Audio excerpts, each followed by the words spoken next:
merci de nous accueillir aujourd'hui. On parle des JN Agri. Loïc, tu vas nous dire ou donner ton ressenti par rapport à ces journées-là. Toi, Germain, tu as été chef d'orchestre. Est-ce que tu peux aussi nous donner ton idée? Et est-ce que tu en as tiré positif? Est-ce qu'il faudrait améliorer? Peut-être commencer par toi, Loïc. Qu'est-ce que tu en penses? Pour moi, c'était un succès total.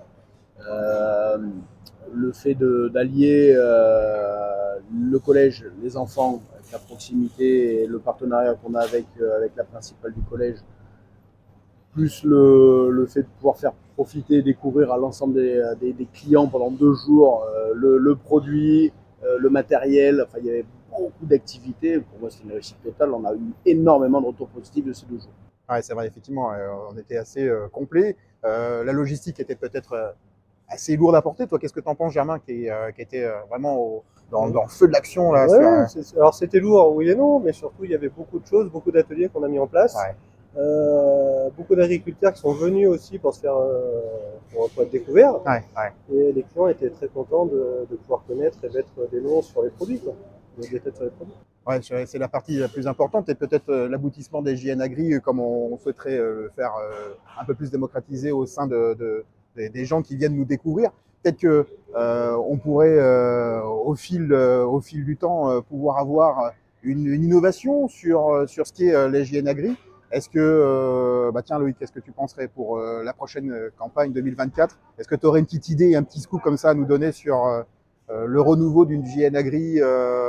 Je n'ai pas forcément d'idée. Maintenant, ça fait plusieurs années qu'on a vraiment développé notre modèle avec l'exposition de matériel, la participation de beaucoup d'agriculteurs et la vraie réussite, elle est là. Ouais. C'est que non seulement on a les élèves qui participent, l'ensemble des clients qui s'y intéressent, et tous les agriculteurs qui sont de plus en plus nombreux à se greffer au mouvement. Donc ça a vraiment du sens. Maintenant, l'idée révolutionnaire, j'en ai pas. Pour moi, l'avenir, c'est quand même d'axer sur la jeunesse et les enfants. Je pense qu'on a un levier à développer par rapport à ça, parce que ce que l'on fait, il faut le faire évoluer. Ça a très très bien marché, ça marche de mieux en mieux. Je pense qu'il faut qu'on apporte une autre facette et qu'on puisse le faire évoluer pour se renouveler, pour faire parler de nous de plus en plus. Ah, très bien, ouais, effectivement, c'est une très très belle idée, une très belle perspective. Peut-être que déjà, au sein de ce que vous faites déjà au sein de votre magasin, j'ai pour mémoire, et quand tu parles des enfants, du bien manger et de la transmission, déjà rappelons qu'au sein de votre pâtisserie, pour mémoire et pour être acteur de ce JN Agri, quand on voit les enfants qui sortent avec leur petit michon et puis tout blanc, c'est déjà une réussite. On peut se dire qu'on a réussi un petit challenge de pouvoir les imprégner au contact. Je pense que toi, Germain, toi qui les as gérés aussi bien au niveau du simulateur qu'il y avait lors de ces journées-là, parce que rappelons un petit peu qu'est-ce qu'il y avait lors de ces JN Agri. Déjà, je pense que ce week-end, c'est un week-end de fête.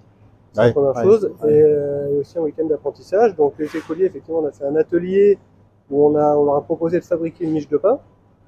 Ce qu'ils ont fait avec joie et bonne humeur quand ils ont découvert la farine, ça a été génial. Après, on a eu le simulateur qui leur a permis de conduire des tracteurs. Ah, ça c'est. Ils ont vu que c'était pas si simple que ça, que c'était aussi un métier. Est-ce qu'il y a que les enfants qui ont participé à ça? Tout le monde. Ah ouais. Tout le monde. Vraiment tout le monde. Hein, les grands-mères, les grands-pères, tout le monde. Et après, on avait aussi des ateliers sur les graines, des choses comme ça, et ça leur apprend vraiment qu'est-ce qu'une céréale et à quoi ça sert, et comment c'est transformé. Bon, super. Bon, donc, si on doit déduire quelque chose, c'est que l'année prochaine, tous ensemble, donc, commerçants, agriculteurs et puis visiteurs, On attaque. Ouais. pour 2024. On attaque. Alors, à bientôt.